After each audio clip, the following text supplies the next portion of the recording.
नमस्कार। कलाम एकेडमी के digital platform पर आप सभी का बहुत बहुत स्वागत, अभिनंदन, आदाब, आभार, इस्तकबाल, खैर मकदम है। मैं विवेक एक बेहद महत्वपूर्ण सत्र लेकर आप लोगों के बीच में हाजिर हूं।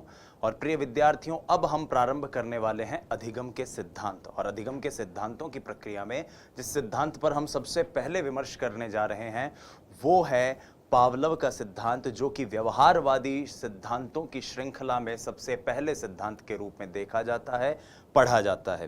रीट की बात करूं तो ऐसा समझ लीजिए कि पावलव के सिद्धांत से प्रश्न आ ही जाता है। कभी कभार ऐसा होता है कि पावलव के सिद्धांत से क्वेश्चन नहीं आए, बाकी हर बार पावलव के सिद्धांत से एक नए क्वेश्चन आपको जरूर मिलता है। यहां तक कि 2021 की रीट में तो सीधा सीधा पूछ लिया कि शास्त्रीय अनुबंधन के प्रतिपादक कौन है। तो इस तरह के प्रश्न भी बन सकते हैं, जटिल प्रश्न भी बन सकते हैं, और हम इस श्रृंखला में इन सभी प्रश्नों को केटर करते हुए चलेंगे। अब हमारी यात्रा जो है वो किस तरह से आगे बढ़ेगी, हम पहले पावलव के सिद्धांत को समझेंगे, फिर पावलव का जो फेमस प्रयोग है कुत्तों पर जो उन्होंने किया उस प्रयोग को देखेंगे, सिद्धांत से संबंधित महत्वपूर्ण संप्रत्तियों को समझेंगे, शैक्षणिक दृष्टिकोण से इसकी उपयोगिता को जानेंगे, और विभिन्न परिस्थितियों में सिद्धांत को कैसे इस्तेमाल किया जा सकता है इसे देखेंगे। ठीक है प्यारे साथियों, तो आइए शुरुआत करते हैं। ये वीडियो अगर थोड़ा सा बड़ा हो गया तो इसे 2 या 3 भाग में आप देख पाएंगे, अन्यथा एक भाग में ये पूरा वीडियो आपको मिलेगा। तो आइए सबसे पहले जानते हैं कि पावलव का सिद्धांत क्या है। रूसी एक मनोवैज्ञानिक थे, हालांकि मनोवैज्ञानिक कहना तो थोड़ा सा गलत होगा, वो एक फिजियोलॉजिस्ट थे जिनका नाम था इवान पावलोव, जो कि कुछ एक्सपेरिमेंट कर रहे थे, और उस एक्सपेरिमेंट ने चिकित्सा जगत में एक बड़ी हलचल मचा ली। डाइजेस्टिव सिस्टम पर, पाचन क्रिया के ऊपर उनके प्रयोग हो रहे थे, और उन प्रयोगों ने डाइजेस्टिव सिस्टम के ऊपर जो प्रयोग थे उन्होंने न सिर्फ चिकित्सा जगत में उनको नोबेल पुरस्कार दिलाया, बल्कि मनोविज्ञान के जगत में भी उन्हें एक बहुत ही प्रतिष्ठित व्यक्ति के रूप में स्थापित कर दिया। अब ये पावलव साहब कहते क्या हैं? ये एक सिंपल सी बात कहते हैं कि मनुष्य की कुछ सहज मनोवृत्तियां होती है, मनोवृत्तियां जिनके चलते मनुष्य किसी विशिष्ट उद्दीपक के दिए जाने पर विशिष्ट अनुक्रिया का प्रदर्शन करता है। जैसे कि हमारा कोई प्रिय मित्र हमारे सामने आ जाए, परिवार का कोई सदस्य सामने आ जाए, तो हम अचानक से खुश हो जाते हैं। कोई डरावनी वस्तु, कोई जानवर, कोई छिपकली कुछ देखते हैं तो हम अचानक से चीख पड़ते हैं। कई बार नींद आती है तो हम जम्हाई लेने लग जाते हैं। कोई तेज रोशनी हमारी आंखों पर रखे तो हम आंखें मीच लेते हैं। तो इस तरह की जितनी भी प्रतिक्रियाएं हैं ये किसी स्वाभाविक उद्दीपक के दिए जाने पर होती है। तो सवाल सबसे पहले ये जानने का है कि उद्दीपक क्या होता है। उद्दीपक, और कई किताबों में आप इसे पढ़ते हैं उद्दीपन। सवाल सबसे महत्वपूर्ण है, उद्दीपक या उद्दीपन होता क्या है। तो दोस्तों पहली बात तो यह कि उद्दीपक एक संज्ञा है, और उद्दीपन का मतलब है उद्दीपक का दिया जाना। ठीक है, अंग्रेजी में इसे कहते हैं स्टिमुलाई। स्टिमुलस मतलब एक, और स्टिमुलाई मतलब बहुवचन, और उद्दीपन हो गया स्टिमुलेशन। तो उद्दीपन या उद्दीपक क्या है?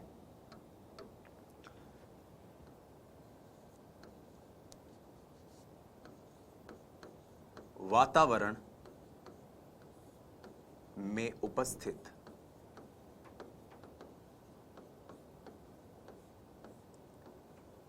कोई वस्तु जिसके प्रकाशन,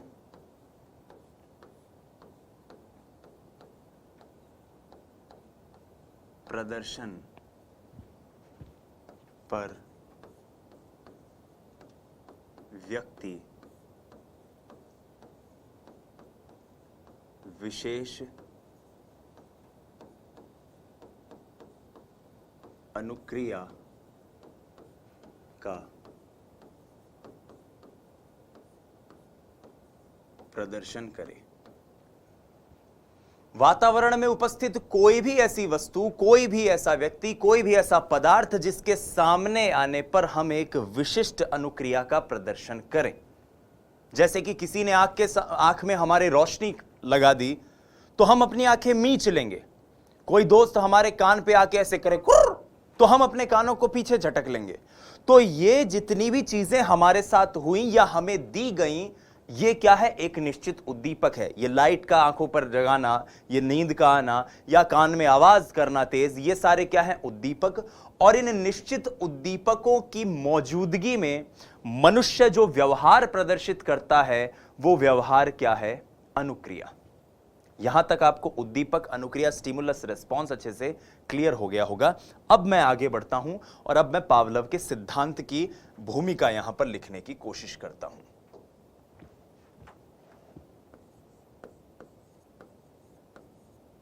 पावलोव का सिद्धांत।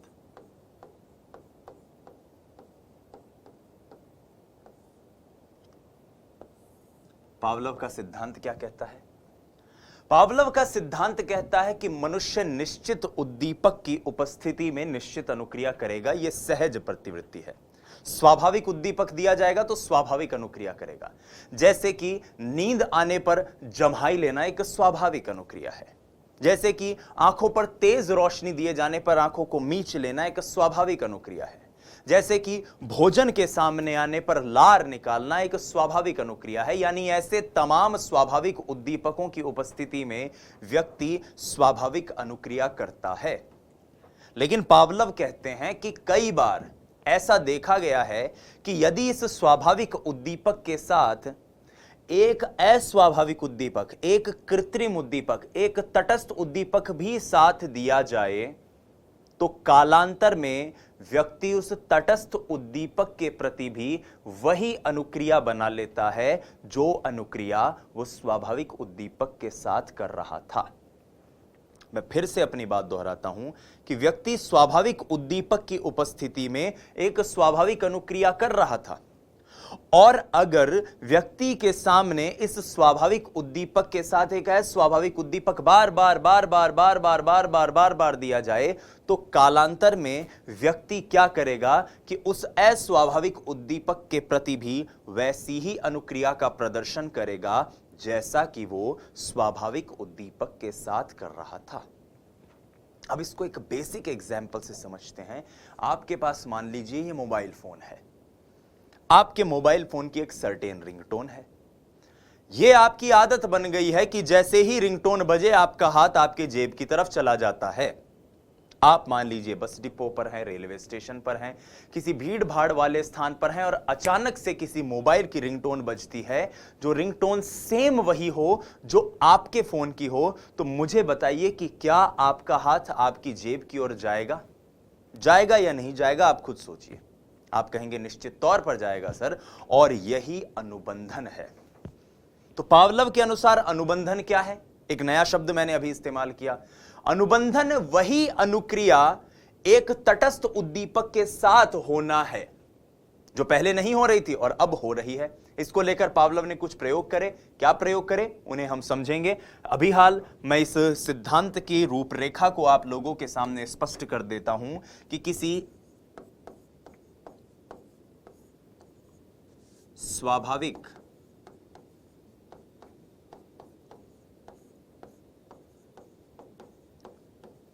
उद्दीपक के साथ यदि कोई अस्वाभाविक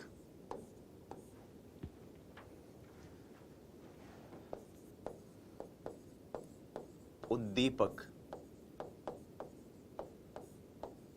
दिया जाए तो कालांतर में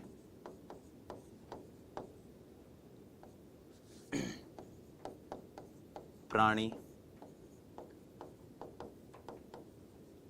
अस्वाभाविक उद्दीपक के प्रति उसी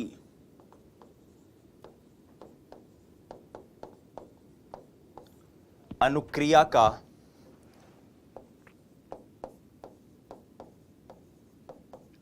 प्रदर्शन करता है जो वह स्वाभाविक उद्दीपक के साथ कर रहा था यदि स्वाभाविक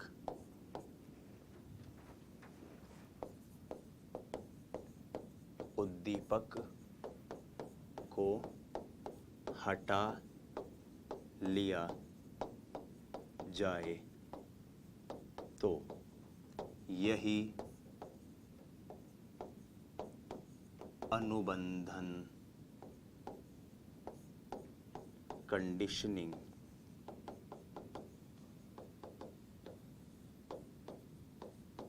है।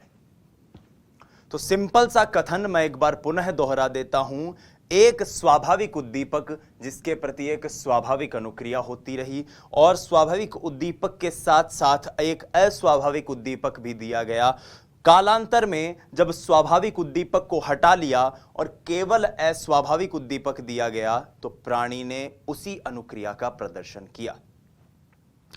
इसको मैं एक एग्जाम्पल से समझाता हूं। साइकोलॉजी की टर्मिनोलॉजी में एक एक्सपेरिमेंट होता है जिसे ब्लिंकिंग आई एक्सपेरिमेंट कहते हैं। ब्लिंकिंग आई एक्सपेरिमेंट साइकोलॉजिकल स्टडीज में इस एक्सपेरिमेंट का इस्तेमाल किया जाता है। मैं ब्लिंकिंग आई एक्सपेरिमेंट को थोड़ा सा रफ लेवल पर समझा रहा हूं। एग्जैक्टली ब्लिंकिंग आई एक्सपेरिमेंट नहीं समझा रहा हूं, लेकिन इसका एक थोड़ा सा परिष्कृत स्वरूप जो आप भी अपने आसपास इस एक्सपेरिमेंट को समझने के लिए कर सकते हैं। जैसे कि मान लीजिए आपके सामने आपका कोई दोस्त खड़ा है और आप एक टॉर्च लाइट उसके सामने बार बार मारिए उसकी आंखों पर, या फिर आप उसकी आंखों पर तेज फूंक मारने की कोशिश कीजिए। तो फूंक मारेंगे तो वो आपका दोस्त आंखें मींच लेगा। और आप कालांतर में एक काम कीजिए कि जैसे जैसे आप फूंक मारे हो वैसे आप चुटकी भी बजा रहे हो। तो हर फूंक के साथ वो अपनी आंखों को मींचने की कोशिश करेगा। ये एक स्वाभाविक प्रतिक्रिया है तेज हवा जब आंखों पर आएगी तो। करीब आप 1 मिनट तक इस काम को दोहराइए अपने किसी दोस्त के साथ। लाइब्रेरी में भी करने की कोशिश कर सकते हैं आप, जहां भी बैठ के पढ़ रहे हो, ठीक है। आप इस कार्य को दोहरा रहे हो और फिर 1 मिनट तक जब आप लगातार इस काम को कर रहे हो, फिर आप फूंक मत मारिए और केवल चुटकी बजाइए और आप देखेंगे कि आपका वो दोस्त, क्योंकि अनुबंधन स्थापित हो चुका है, कंसिडरेबल टाइम तक दोनों चीजें एक साथ हो रही हैं। स्वाभाविक उद्दीपक के साथ कृत्रिम उद्दीपक भी दिया रहा है। स्वाभाविक मतलब फूंक, कृत्रिम मतलब चुटकी। चुटकी बजने पर वैसे आंख नहीं मिचती, लेकिन यहां पर मिच रही है। और कालांतर में ऐसा होगा कि केवल चुटकी बजाने पर और फूंक ना दिए जाने पर, जैसा कि मैंने कहा ना, स्वाभाविक उद्दीपक को अगर हटा लिया जाए और केवल अस्वाभाविक उद्दीपक या कृत्रिम उद्दीपक दिया जाए तो भी वह अनुक्रिया का प्रदर्शन करेगा। अब यह पावलोव के सिद्धांत की मैंने एक रूपरेखा आप लोगों के सामने स्पष्ट की। अब आइए आगे बढ़ते हैं और पावलोव के सिद्धांत को एक तरह से कॉन्सेप्चुअली समझने की कोशिश करते हैं कि पावलोव ने आखिर प्रयोग क्या किया था। तो रूसी शरीर वैज्ञानिक फिजियोलॉजिस्ट पावलोव का यह प्रयोग कुत्ते पर किया गया था और बड़ा ही प्रचलित प्रयोग था। पावलोव का कुत्ते पर किया गया यह प्रयोग बड़ा ही प्रचलित प्रयोग था और आइए अब इसको जानने की कोशिश करते हैं। तो सबसे पहले मैं इस सिद्धांत के कुछ नाम आपको बता रहा हूं। इस सिद्धांत को, क्योंकि यह सबसे प्राचीनतम प्रयोग था, इसे कहा जाता है प्राचीन अनुबंधन। प्राचीन अनुबंधन। अनुबंधन क्या होता है हमने समझ ही लिया, ठीक है।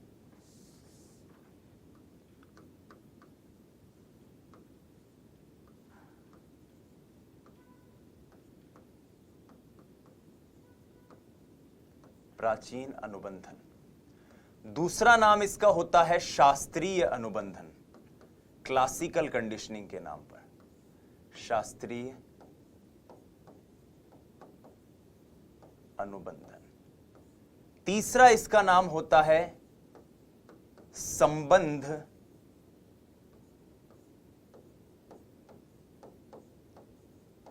प्रतिक्रिया सिद्धांत, संबंध प्रतिक्रिया सिद्धांत। चौथा इसका नाम होता है संबंध प्रत्यावर्तन सिद्धांत। पांचवा इसका नाम होता है अनुबंधन का सिद्धांत। छठा इसका नाम होता है, और ये छठा नाम जो है ये हम थॉर्नडाइक के लिए भी इस्तेमाल करेंगे, उद्दीपक अनुक्रिया सिद्धांत। और सातवां इसका नाम होता है टाइप एस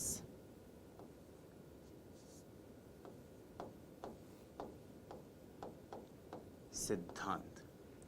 ठीक है, यह पावलोव का प्रयोग था जिसके लिए उन्हें वर्ष 1904 में चिकित्सा का नोबेल मिला। ये सारी चीजें आपको जो नोट्स दिए जा रहे हैं उनके अंदर संलग्न है, बहुत अच्छे हैंडराइटिंग में आपको सारी चीजें मिल रही हैं, तो आप उन पर फोकस कीजिए बजाय लिखने के। इन वीडियोस में आप चीजों को समझिए और वहां पर आप इसे देखिएगा। अभी आप चाहे रफ कॉपी में बना लीजिए ताकि ज्यादा बेहतर लगे आपको। ठीक है, जगत का नोबेल प्राइज मिला किनको? पावलोव साहब को। ठीक है, और पावलोव कौन से देश से बिलोंग करते थे? रूस से। रीट में कभी इस तरह के प्रश्न पूछे नहीं गए कि पावलोव का संबंध कौन से देश से था, कौन से वर्ष उन्हें नोबेल मिला, लेकिन फर्स्ट ग्रेड में एक आध बार ये चीजें पूछी गई हैं, तो हम भी क्यों ना इन चीजों को याद रख लें। अब रह रहकर आपके दिमाग में एक बात आ रही होगी कि सर सिद्धांत के आपने अन्य नाम भी बता दिए, आपने हमें यह भी बता दिया कि पावलोव को नोबेल प्राइज कब मिला, ये कुत्ते का मामला क्या है? आपने ये फोटो जो लगा रखी है, हालांकि कुछ ने आप में से चीजें पढ़ रखी होंगी, लेकिन हम बहुत जीरो से डिटेल में चीजों को समझने की चेष्टा कर रहे हैं। पावलोव साहब ने एक कुत्ते को अपने प्रयोग के लिए इस्तेमाल किया जब वो डाइजेस्टिव सिस्टम पर प्रयोग कर रहे थे। अब ध्यान से सुनिएगा, इस प्रयोग में पावलोव साहब ने क्या किया? उन्होंने एक कुत्ते के मुंह के ऊपर पूरा एक मशीनरी फिट करी और देखा कि कुत्ते के सामने जब भोजन प्रस्तुत किया जाता तो कुत्ता लार निकालता। अब मैं टेक्निकल भाषा में बात करूं, तकनीकी भाषा में बात करूं, जो कि मैं कर रहा हूं, ध्यान से समझना कि भोजन के दिए जाने पर कुत्ता लार निकालता, यानी स्वाभाविक उद्दीपक के दिए जाने पर स्वाभाविक अनुक्रिया करता। आ गई बात समझ में? स्वाभाविक उद्दीपक के दिए जाने पर स्वाभाविक अनुक्रिया करता। कालांतर में पावलोव ने यह देखा कि स्वाभाविक उद्दीपक के दिए जाने पर जब यह व्यक्ति ऐसी अनुक्रिया करता है तो क्यों न इस पूरे सिस्टम में एक घंटी लगा दी जाए और इस घंटी को साथ साथ बजाया जाए। तो पावलोव साहब ने क्या किया कि जैसे ही कुत्ते के सामने भोजन रखा जाता, एक घंटी बजा दी जाती। भोजन रखा जाता, घंटी बजाई जाती, भोजन रखा जाता, घंटी बजाई जाती, भोजन रखा जाता, घंटी बजाई जाती।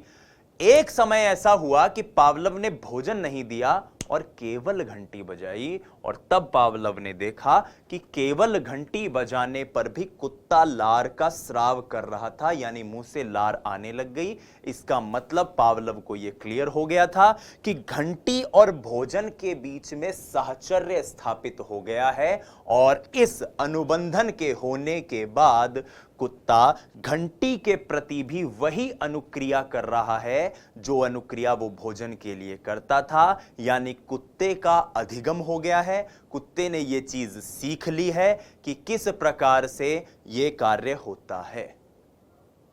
ठीक है, प्रयोग पूरा अच्छे से क्लियर हुआ? नहीं क्लियर हुआ, एक बार वीडियो को पॉज करके देखना, बहुत डिटेल में मैंने बहुत ही सरल भाषा में इस चीज को समझाने की कोशिश की है। तो अब जब हमने इस एक्सपेरिमेंट को समझ लिया है कि कुत्ता भोजन के देने पर लार निकालता था, साथ में घंटी बजाई गई और कालांतर में देखा गया कि घंटी के बजने पर भी लार आने लग गई है, भोजन नहीं दिया जा रहा है, तो इसको अब मनोवैज्ञानिक भाषा में कैसे समझाएं, इसके लिए मैं अगली स्लाइड पर आपको लेकर चलता हूं। पावलोव के इस प्रयोग में 3 चरण होते हैं। पहला चरण जिसको हम कहते हैं बिफोर कंडीशनिंग। बिफोर कंडीशनिंग मतलब अनुबंधन से पहले, वो समय जब अनुबंधन नहीं हो रहा है उससे पहले का समय। इस समय अगर भोजन दिया जा रहा है तो कुत्ता लार का प्रदर्शन कर रहा है, और इस समय अगर घंटी बजाई जा रही है तो कुत्ता लार का प्रदर्शन नहीं कर रहा है। अब यहां पर मैं आपको मेरे साथियों एक अंग्रेजी की टर्मिनोलॉजी बताने जा रहा हूं, उसको आपको याद रखना है। याद यह रखना है कि भोजन जो है इस पूरी प्रक्रिया में, ये जो चीज आपको लिखवा रहा हूं, 16 अक्टूबर को जो अलवर केंद्र पर रीट का वापिस पेपर हुआ था ना एक, वहां ये क्वेश्चन पूछा गया था। जो चीज मैं आपको यहां लिखा रहा हूं, ये हमने पिछली बार भी काफी डिटेल में पढ़ी थी चीजें। अब हम पुनः जो आपके लिए रिकॉर्ड करके वीडियोस, नई रिकॉर्डिंग आपको दे रहे हैं, उसमें भी मैं यही चीजें आपको वापस दोहरा के बता रहा हूं। भोजन इस पूरी प्रक्रिया में है स्वाभाविक उद्दीपक। स्वाभाविक उद्दीपक, और स्वाभाविक उद्दीपक को हम अंग्रेजी में कहते हैं अनकंडीशनड स्टिमुलस। यही क्वेश्चन आया था, अनकंडीशनड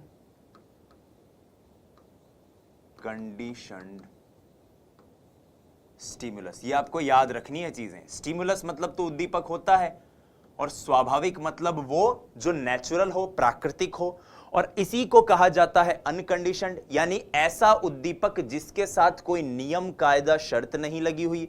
वो आएगा तो स्वतः अनुक्रिया हो जाएगी, और इसीलिए इस अनकंडीशनड को हिंदी में कहा जाता है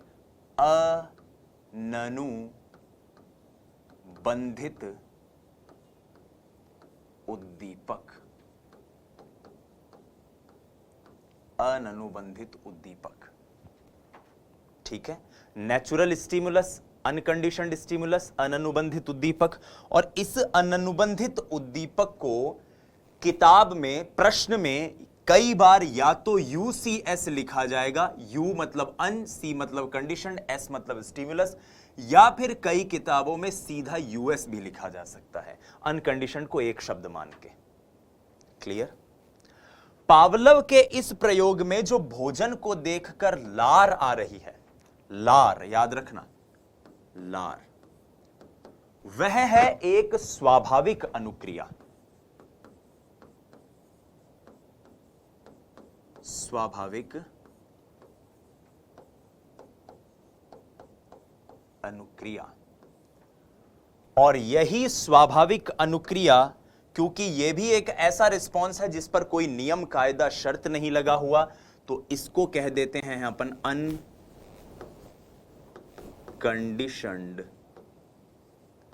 रेस्पॉन्स। अनकंडीशनड रेस्पॉन्स, स्वाभाविक अनुक्रिया, अनकंडीशनड रेस्पॉन्स। और ये जो अनकंडीशनड रेस्पॉन्स है मेरे प्यारे दोस्तों, इसी अनकंडीशनड रेस्पॉन्स को मैं हिंदी में क्या कहूंगा? अननुबंधित अनुक्रिया। अननुबंधित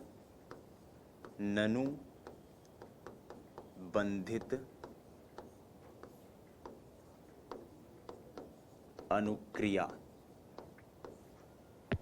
और इसको हम अंग्रेजी में शॉर्ट फॉर्म में जब परीक्षा में प्रश्न पूछते हैं तो या तो वो UCR लिख देगा या वो लिख देगा UR। क्लियर है? UCR या UR। एक चीज और बच गई इस प्रयोग में, वो है साहब घंटी। तो इस घंटी को क्या कहा जाता है? देखो, घंटी हमने अपने हिसाब से तैयार की है, हमारा मन, हमने अपने हिसाब से इस घंटी को डिजाइन किया है। तो इस घंटी के लिए जो शब्द इस्तेमाल होता है वो होता है कृत्रिम उद्दीपक। ये तो स्वाभाविक था, ये तो प्राकृतिक था। घंटी प्राकृतिक नहीं है, घंटी क्या है? एक कृत्रिम उद्दीपक है। तो इस प्रयोग में घंटी क्या होती है? अस्वाभाविक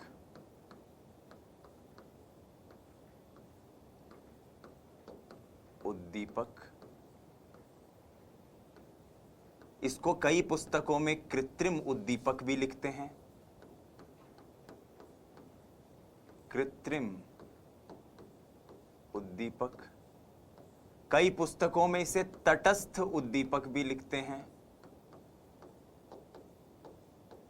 और सबको अंग्रेजी में लिखा जाता है क्या? क्योंकि हमने अपने हिसाब से डिजाइन की है ना भाई, तो इसको लिखा जाता है कंडीशनड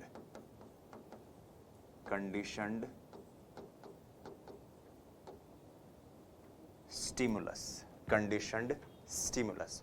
और ये जो कंडीशनड स्टिमुलस है, इसी को फिर हम हिंदी में कहते हैं अनुबंधित, क्योंकि अनुबंधन इसी के साथ होगा ना, तो इसीलिए अनुबंधित उद्दीपक। और जब लार इस घंटी के बजने पर आ जाएगी, तो वो लार जो इससे पहले हम अनुबंधित अनुक्रिया, माफ कीजिएगा, अनुबंधित अनुक्रिया, स्वाभाविक अनुक्रिया जिसको कह रहे थे, वो क्या बन जाएगी? अनुबंधित अनुक्रिया। अब हो सकता है इतना लिखने की प्रक्रिया में आप एक बार भूल गए होंगे कि इस पूरे प्रयोग में क्या हो रहा था, तो मैं पुनः दोहराता हूं।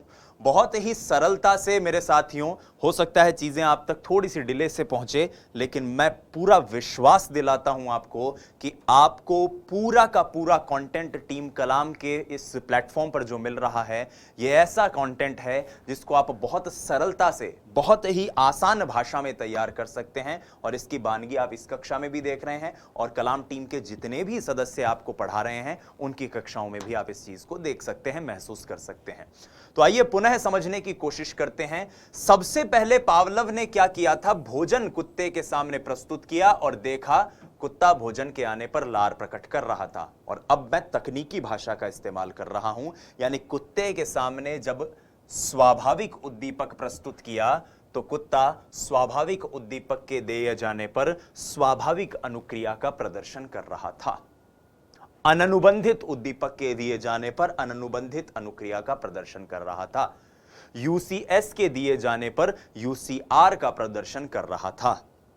लेकिन इसी प्रक्रिया में जब घंटी बजाई गई, केवल घंटी बजाई गई, तो कुत्ते ने कोई प्रक्रिया या कोई प्रतिक्रिया नहीं दी, क्योंकि घंटी के बजने पर कोई प्रतिक्रिया थोड़ी देगा।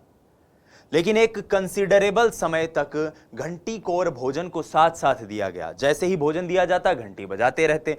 घंटी के बजने के साथ साथ भोजन जब जब दिया गया, एक समय अनुबंधन स्थापित हो गया। और उसके बाद जब भोजन नहीं दिया गया और केवल घंटी बजाई गई, तो कुत्ते ने घंटी के बजने पर लार का प्रदर्शन किया। और यही अनुबंधन है, यही अधिगम है, यही शास्त्रीय अनुबंधन है, प्राचीन अनुबंधन है।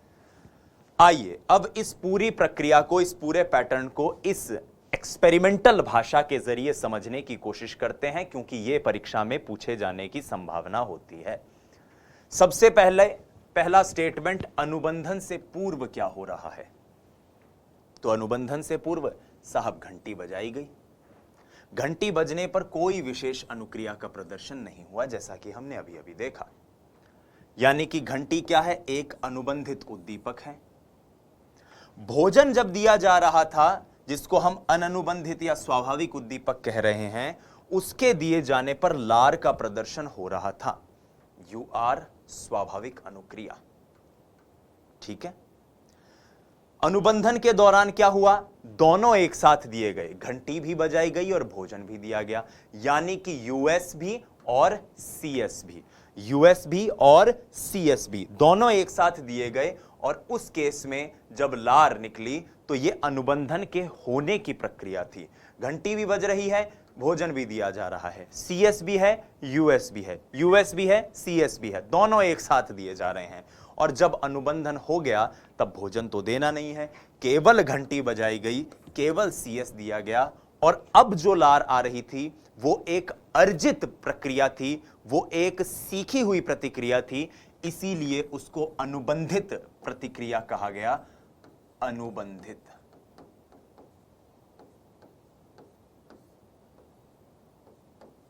प्रतिक्रिया या अनुक्रिया, कुछ भी कह सकते हो आप।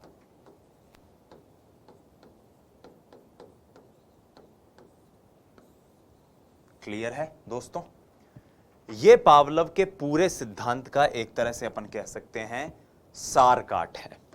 ठीक है। अनुबंधन किस प्रकार से होता है, इसके जरिए आप इस पूरे एक्सपेरिमेंटल फिगर को समझ सकते हो कि कैसे भोजन देने पर लार आती है, घंटी बजने पर लार नहीं आती। दोनों को एक साथ दिया गया तब लार आ रही है।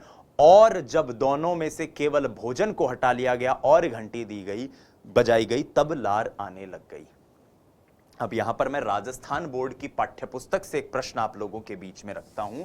इस प्रश्न का जवाब दीजिए कि पावलव के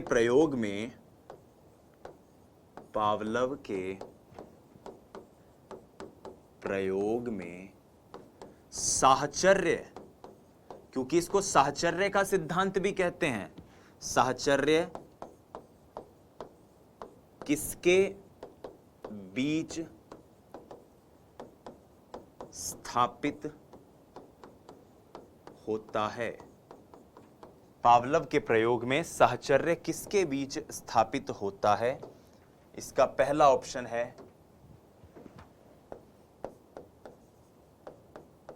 भोजन, लार, दूसरा ऑप्शन है घंटी, लार, तीसरा ऑप्शन है भोजन और घंटी, और चौथा ऑप्शन है इनमें से कोई नहीं। इनमें से कोई नहीं। बताइए, सिंपल सा प्रश्न है। पावलव के प्रयोग में साहचर्य, साहचर्य को हम अंग्रेजी में कहते हैं एसोसिएशन, ये याद रखिएगा। साहचर्य को अंग्रेजी में क्या कहा जाता है? एसोसिएशन। प्रश्न है पावलव के प्रयोग में ये जो एसोसिएशन है किसके बीच में स्थापित होता है? क्या ये भोजन और लार के बीच में स्थापित होता है? क्या ये घंटी और लार के बीच में स्थापित होता है? क्या ये भोजन और घंटी के बीच में स्थापित होता है, या इनमें से कोई नहीं? तो इस प्रश्न का उत्तर है भोजन और घंटी। जी हां, अधिकांश विद्यार्थी आप में से जो इस प्रश्न का उत्तर देने की सोच रहे थे, उनके दिमाग में उत्तर चल रहा था जी घंटी बजने पर लार आती है, इसका मतलब साहचर्य तो इन दोनों के बीच ही होगा। लेकिन यह तथ्यात्मक रूप से गलत है। इस प्रश्न को ऐसे समझो कि घंटी के बजने पर लार आई, यानी कि घंटी एक तरह से भोजन के आने के सूचक या संकेतक के रूप में कुत्ते के सामने बज रही है। यानी कुत्ते का दिमाग सोच रहा है कि यार घंटी बज रही है, इसका मतलब भोजन भी कहीं ना कहीं आएगा, जल्दी ही भोजन भी मिलने वाला है। तो इसका मतलब घंटी यहां पर किसकी भूमिका निभा रही है, किसका प्रतिनिधित्व कर रही है? भोजन का कर रही है। तो घंटी और भोजन के बीच ही तो साहचर्य स्थापित हुआ ना दोस्तों।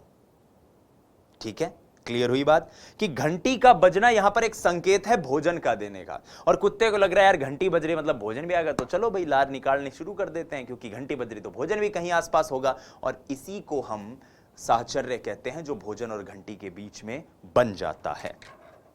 आइए अब हम इस सिद्धांत के नेक्स्ट चरण पर चलते हैं, अगले स्टेज पर चलते हैं, और वो अगला स्टेज है प्राचीन अनुबंधन के निर्धारक तत्व, यानी वो तत्व जिन तत्वों की वजह से प्रभाव पड़ता है, प्रभावित होता है पावलव के द्वारा दिया गया शास्त्रीय अनुबंधन।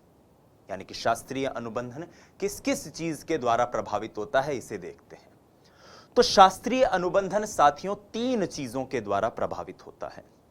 पहला, उद्दीपकों के बीच का समय।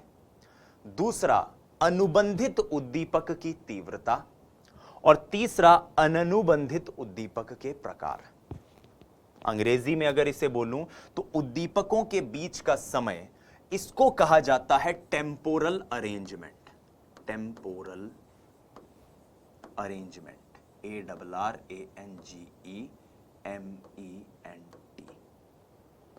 आप कहेंगे सर ये टेम्पोरल अरेंजमेंट का मतलब क्या है? टेम्पोरल अरेंजमेंट का मतलब है यूएस और सीएस के बीच में कितना समय रखना है, या सीएस यूएस के बीच में कितना समय रखना है। यानी कि भोजन पहले दें कि घंटी पहले बजाएं कि दोनों को साथ बजाएं, क्या करें क्या नहीं करें, यह भी अनुबंधन या अधिगम को प्रभावित करती है। नंबर 1। नंबर 2, जो सीएस है उसकी गति कैसी है, सीएस की स्पीड जो है वो भी इसके ऊपर प्रभाव उत्पन्न करती है। स्पीड ऑफ सीएस, कि किस गति के साथ या किस तीव्रता के साथ, किस रैपिडिटी के साथ आपका अनुबंधित उद्दीपक दिया जा रहा है, घंटी कितनी तेजी से बजाई जा रही है। मान लो कुत्ता भोजन कर रहा है, घंटी बजे टन, फिर 30 सेकंड बाद फिर घंटी बज रही है टन। कुत्ते का ध्यान तो रोटी में रहेगा, उसका दिमाग कभी सोच ही नहीं पाएगा कि बगल में घंटी बज रही है। और एक भोजन कर रहा है, टन टन टन टन टन टन टन टन टन टन टन टन घंटी बज रही है, तो स्वाभाविक है यहां पर कुत्ता इन चीजों के बारे में सोचेगा। और तीसरा और सबसे महत्वपूर्ण है अननुबंधित उद्दीपक के प्रकार, यानी कि टाइप्स ऑफ अनकंडीशनड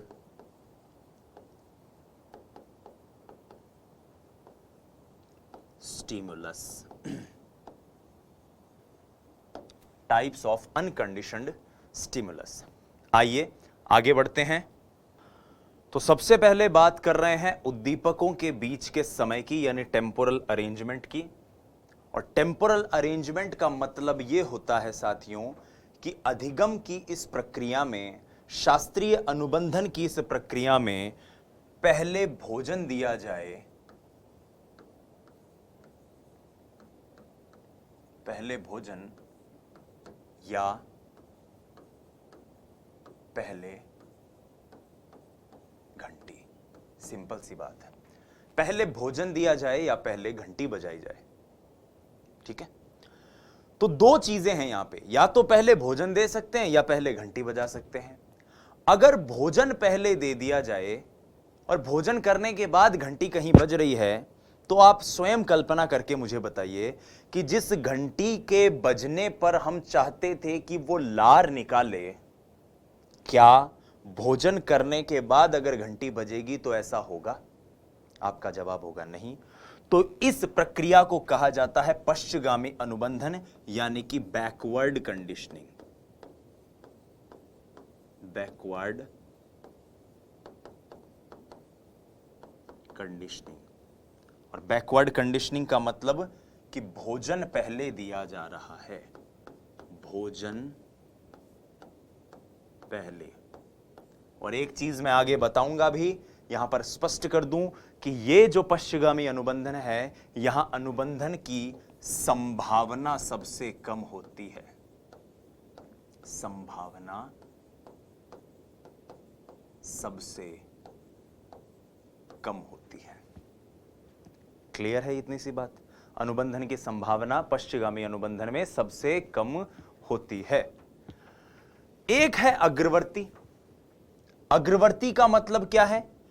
इसका मतलब है कि भोजन पहले नहीं दिया जाए, घंटी पहले बजा दी जाए। तो इसको हम क्या कहते हैं? इसको हम कहते हैं फॉरवर्ड कंडीशनिंग। क्या कहते हैं? Forward conditioning. और फॉरवर्ड कंडीशनिंग का मतलब क्या है? घंटी पहले बजाई जा रही है, घंटी पहले। अब भोजन पहले दिया जा रहा है तो ये तो स्वाभाविक सी बात है, संभावना सबसे कम हो गई, इसको छोड़ते हैं। लेकिन अगर घंटी पहले बजाई जा रही है तो यहां पर तीन चीजें हो सकती हैं। एक चीज कि घंटी और भोजन दोनों एक साथ, करीब करीब एक साथ प्रारंभ हो, तो इसको हम क्या कहेंगे? इसको हम कहते हैं सहकालिक अनुबंधन, यानी कि साइमल्टेनियस, SIMULTANEOUS, साइमल्टेनियस कंडीशनिंग। एक तरीका है अवशेष, कि घंटी बजाई जाए और घंटी बजा के एकदम बंद कर दी जाए और फिर भोजन दिया जाए, तो इसको कहते हैं अवशेष। घंटी बजकर बंद हो गई है और फिर भोजन आ रहा है, यानी इसे कहते हैं ट्रेस कंडीशनिंग।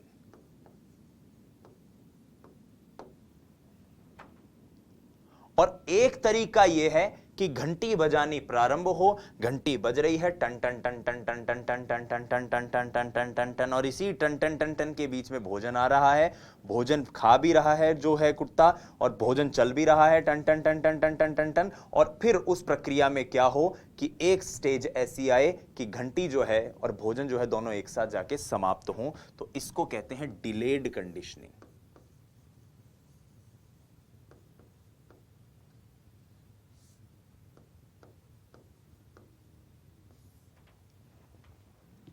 ठीक है, अब इन चारों को थोड़ा विस्तार से जानने की कोशिश करते हैं। आइए, यहां विस्तार से जानने की प्रक्रिया में मैं एक डायग्राम आप लोगों के बीच में रख रहा हूं ताकि आपको चीजें क्लियर हो। सबसे पहले बैकवर्ड कंडीशनिंग, जो आपकी पश्चगामी अनुबंधन है, जिसमें भोजन पहले आ रहा है, भोजन कर लिया, उसके बाद कहीं घंटी बज रही है। बैकवर्ड यानी कि पश्चगामी, इधर कहीं लिखते हैं हम, पश्चगामी, और पश्चगामी के केस में क्या है, भोजन पहले।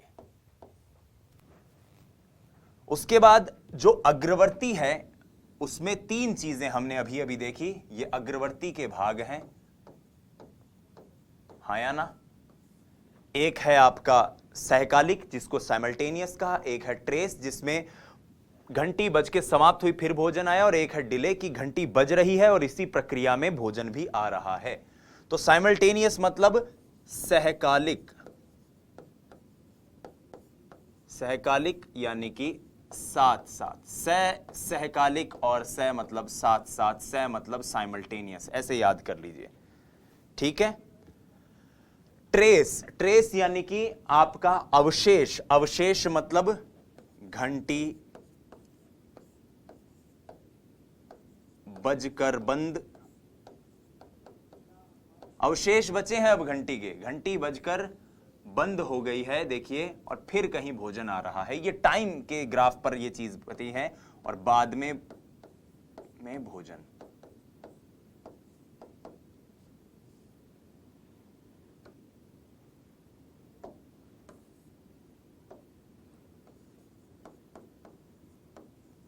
और अगर मैं बात करूं डिले की, तो यहां पर घंटी बजती जा रही है और इसी बीच में भोजन आ रहा है।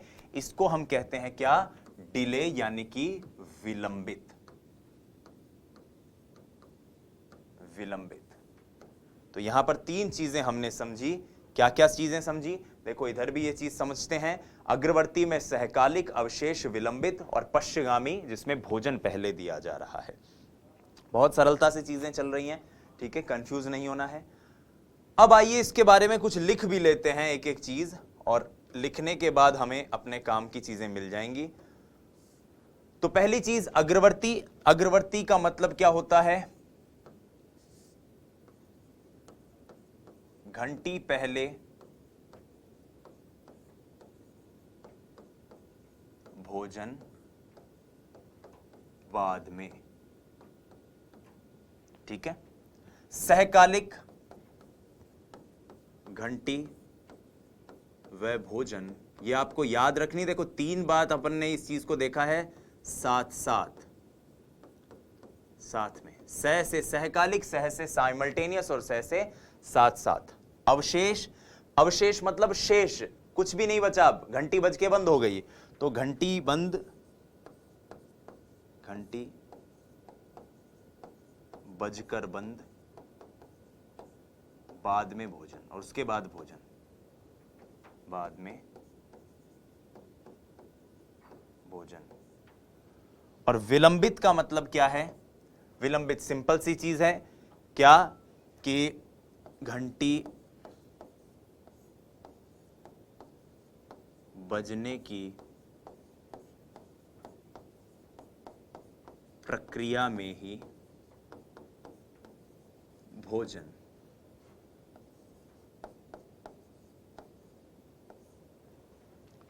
घंटी बजने की प्रक्रिया में ही क्या मिला हमें, भोजन मिल गया। पश्चगामी, ये तो सिंपल सी बात है कि भोजन पहले,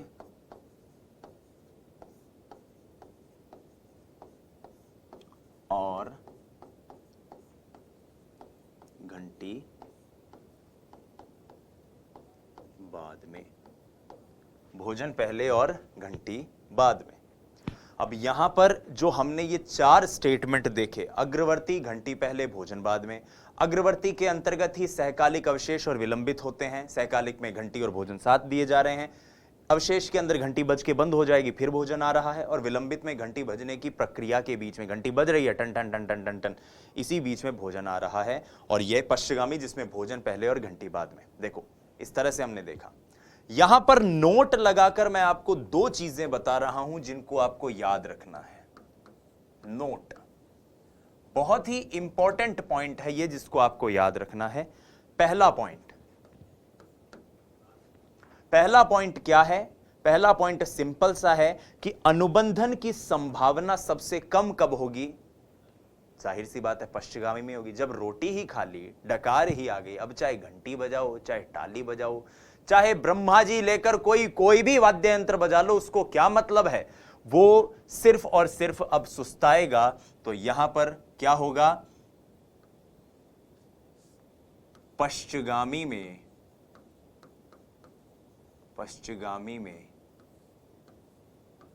अनुबंधन की संभावना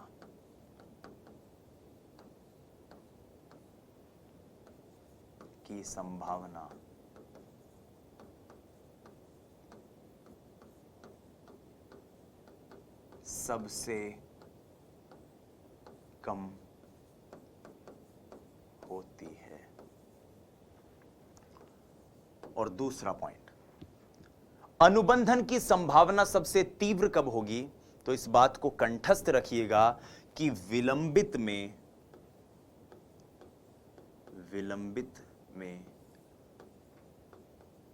अनुबंधन की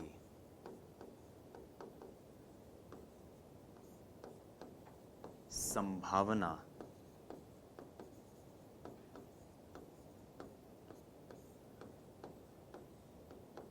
सबसे अधिक होती है। आपको डाउट होगा कि सर सहकालिक में सबसे अधिक होनी चाहिए। नहीं, ये एक्सपेरिमेंटल डेटा है, ये प्रयोग करके इसे निर्धारित किया गया है कि सबसे अधिक अनुबंधन विलंबित अनुबंधन में दृष्टिगत होता है साथियों। ठीक है, आई होप आपको ये चीज क्लियर होगी। क्लियर? आइए मैं इसको थोड़ा सा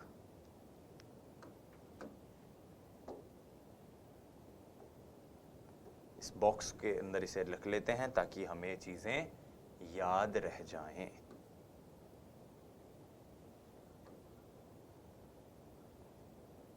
क्लियर है?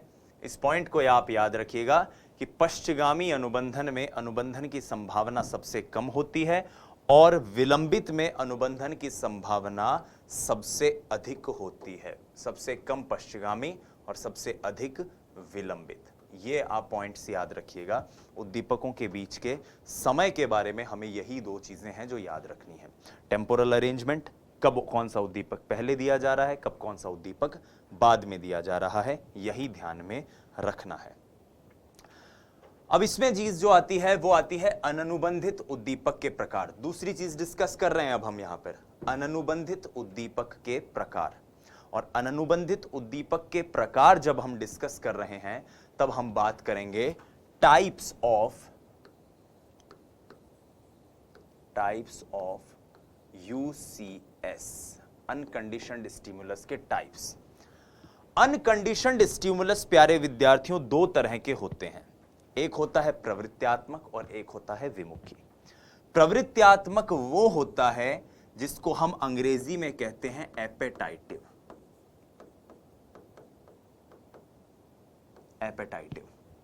और विमुखी क्या होता है? विमुखी को हम अंग्रेजी में कहते हैं अवर्जिव, AVERSIVE। एपेटाइटिव प्रवृत्त्यात्मक, विमुखी अवर्जिव। एपेटाइटिव का मतलब वो उद्दीपक जिनके होने पर या जिनके दिए जाने पर संतोषजनक और प्रसन्नता से भरी हुई अनुक्रिया हो। ठीक है, तो वो उद्दीपक जिनके दिए जाने पर संतोषजनक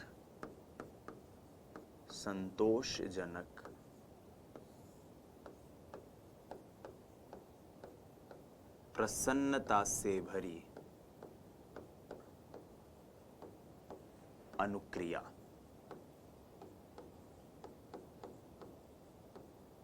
जैसे भोजन, सिंपल सी बात भाई, भोजन जब सामने होता है तो हमारी अनुक्रिया कैसी होती है? खुशी से भरी हुई होती है ना कि यार अरे वाह भोजन मिल रहा है। तो प्रवृत्त्यात्मक मतलब वो जिनके होने पर संतोषजनक और प्रसन्नता से भरी हुई अनुक्रिया हो। और विमुखी मतलब वो जिनके होने पर पीड़ा, कष्ट या पलायन से भरी हुई अनुक्रिया हो। पलायन से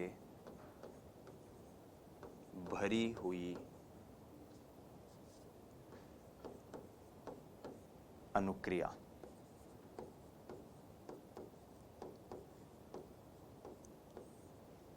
जैसे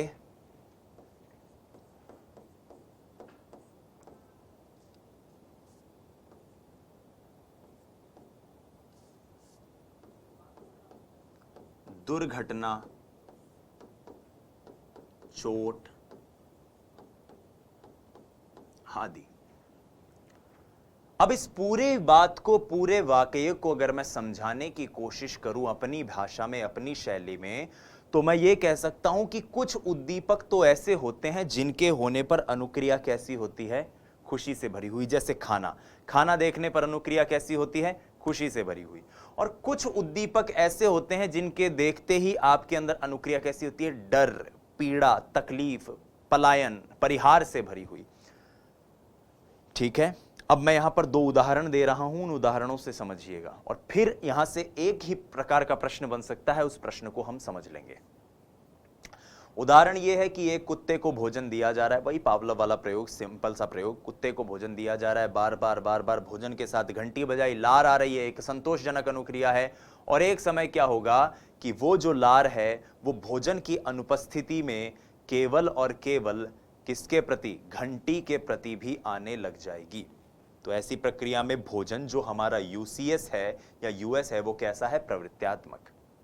लेकिन एक व्यक्ति एक बार बाइक से जा रहा था, अपनी मोटरसाइकिल से जा रहा था, जिससे उसे बहुत प्यार था, बहुत लगाव था, और एक दिन अचानक उस बाइक से उसका एक्सीडेंट हो गया और अब उसके अंदर ये डर बैठ गया है कि वो बाइक पर बैठता भी नहीं है, बाइक चलाता भी नहीं है। बाइक के पास जाते ही, उस पर बैठते ही उसके हाथ पांव फूलने लग जाते हैं। तो यहां पर बाइक कैसा उद्दीपक है, एक कष्ट से भरा हुआ, या वो जो चोट, वो जो दुर्घटना उसके साथ हुई, बाइक तो क्योंकि यहां पर अनुबंधित उद्दीपक हो गया क्योंकि डर अब बाइक से लग रहा है, लेकिन अगर मैं सही बात कहूं, चोट यहां पर कैसा उद्दीपक है, वो दुर्घटना कैसा उद्दीपक है, वो हादसा कैसा उद्दीपक है, एक पलायन से भरा हुआ विमुखी उद्दीपक। तो नोट लगाकर यहां पर प्रश्न बनता है कि विमुखी और प्रवृत्त्यात्मक, इन दोनों उद्दीपकों में जल्दी अनुबंधन किसके साथ होता है। बहुत इंपॉर्टेंट पॉइंट है, शीघ्र अनुबंधन किसके साथ होता है। तो इसका उत्तर है दोस्तों विमुखी। विमुखी उद्दीपक के साथ, विमुखी उद्दीपक के साथ अनुबंधन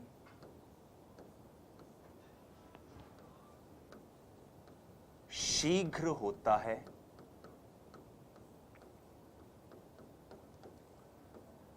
कम प्रयास में होता है, कम प्रयास में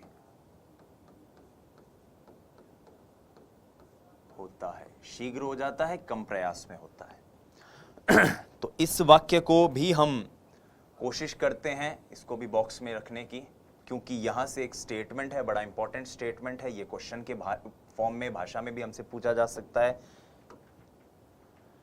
आपके मन में ये डाउट होगा कि सर ऐसा क्यों होता है। तो देखो, एक सिंपल सी बात है कि कष्ट नामक जो एक तरह से कह सकते हैं पीड़ा जो है, वो सबसे पहले व्यक्ति महसूस करता है। अगर मैं आपको कहूं कि आप पिछली बार खुश कब हुए थे, तो आप बोलोगे कि साहब खुशी का तो कोई दिन ही नहीं मिला, जब से ये नौकरी की फांसी लगी है खुशी तो पता ही नहीं कहां चली गई। लेकिन मैं आपको कहूं कि पिछली बार दुखी कब हुए थे, तो आप बहुत जल्दी बता दोगे, क्योंकि दुख को व्यक्ति जल्दी याद रखता है, ये मनोविज्ञान है, भूलता नहीं है इतनी आसानी से। और इसीलिए दुख जहां पर है, पीड़ा जहां पर है, कष्ट जहां पर है, वहां अनुबंधन भी शीघ्र होगा। एक भोजन के साथ घंटी के बजाए जाने पर घंटी के प्रति लार निकालने में पावलोव को मान लो 3, 4, 5, 6, 7 दिन लग गए होंगे। वहीं इस एक्सपेरिमेंट में जब एक व्यक्ति जिस बाइक से वो बहुत ज्यादा प्यार करता था, उस बाइक से उसका एक्सीडेंट सिर्फ एक बार हुआ होगा, लेकिन अब वो बाइक पर बैठने से डरने लग गया। यानी अनुबंधन मात्र एक बार में हो गया, शीघ्रता से हो गया, कम प्रयास में हो गया। एक व्यक्ति जो डॉक्टर के पास गया था सुई लगाने के लिए, पहली बार सुई लगी, इतना डर गया कि उस हॉस्पिटल के नाम से ही डरने लग जाता है वो। ये क्या है? विमुखी उद्दीपक के साथ होने वाला अनुबंधन है, और ये भी एक दो प्रयास में, कम प्रयास में हो गया। इसीलिए साथियों, टाइप ऑफ यूएस में जो हम प्रवृत्त्यात्मक और विमुखी, एपिटाइटिव और एवर्जिव पढ़ते हैं, उसमें यह स्पष्टता से उल्लेख किया जाता है कि विमुखी उद्दीपक के साथ अनुबंधन जल्दी होता है और कम प्रयास में होता है। सवाल आता है, अनुबंधित उद्दीपक की तीव्रता CS किस प्रकार से प्रभावित करती है? तो यहां पर बस एक बात याद रखिए कि अनुबंधित उद्दीपक जितनी तीव्रता के साथ दिया जाएगा, जितनी तेजी के साथ दिया जाएगा, घंटी जितनी तेज बजेगी और जितनी बार बार बजेगी, उतनी ही अधिक संभावना है कि आपका अनुबंधन शीघ्र हो। तो अनुबंधित उद्दीपक की तीव्रता हर प्रकार के उद्दीपक को प्रभावित करेगी, वो प्रवृत्त्यात्मक को भी प्रभावित करेगी, विमुखी को भी प्रभावित करेगी, और जितनी तीव्रता से CS यानी कि घंटी बजेगी या जो भी CS होगा, उसके साथ अनुबंधन भी उतना ही शीघ्र होगा। ठीक है, तो यहां पर हमने एक और टाइप को कवर करने की कोशिश करी।